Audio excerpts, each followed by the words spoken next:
if you and I were to get on a dating app, we might get 3 or 4 hits in a day, but Mm, women who are moderately attractive will get 40 or 50 hits a day. And so I yeah. think this perception of optionality, especially among women, prevents them from possibly becoming emotionally invested in a man and things like that. What do you think is going on with this? How dating apps have changed the landscape?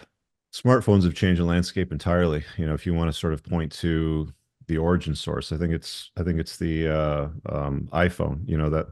That keypadless phone that integrated apps, and they started building all these social media platforms and dating platforms and all these sorts of things. And I think one of the areas that exists today that didn't in our parents' or grandparents' generation is that women have a lot more options. They also tend to have a somewhat overinflated sense of worth too, because of the number of options they have. So, you go back to our parents' generation, they would date within their social circle, maybe a church, the school they went to, perhaps a work event, a wedding, something like that. They might get exposure to the opposite sex. But today, all women have to do is have a decent social media following on Instagram, be reasonably attractive, post provocative photographs, and they'll have tens of thousands of follows. And their posts are always like the hits they get from the posts that they make. It's funny because we had this guy that came to Toronto once that gave a talk at our entrepreneurs group. Can't remember his first name, but it was something Sexton. And he was talking about how boys and girls use social media differently. Boys will use their phones to take photographs of things outside, their cars, stuff like that. Women will use phones as selfie mode, take pictures of themselves. And the more provocative the photographs are, the more hits they can get on the likes, the comments. Girl, you're beautiful. Babe, you're a queen. I'd love to marry you.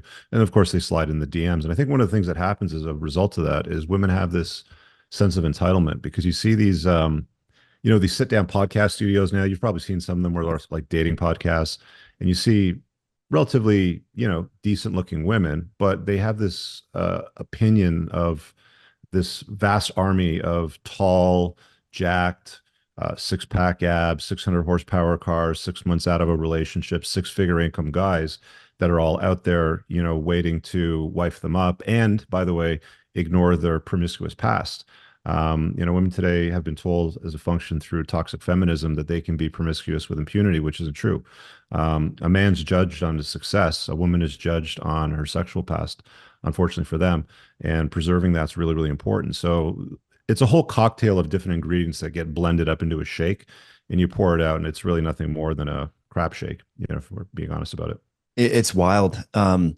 The promiscuity issue, I think, is really interesting because I believe that hormonal birth control plays a huge role into that because Yes. most women would not have casual sex with the men that they are having casual sex with if there was a chance that they would get pregnant because most of these men they might be attractive or good looking or have a little bravado in a nightclub, but this is not someone that they would generally want to have children with.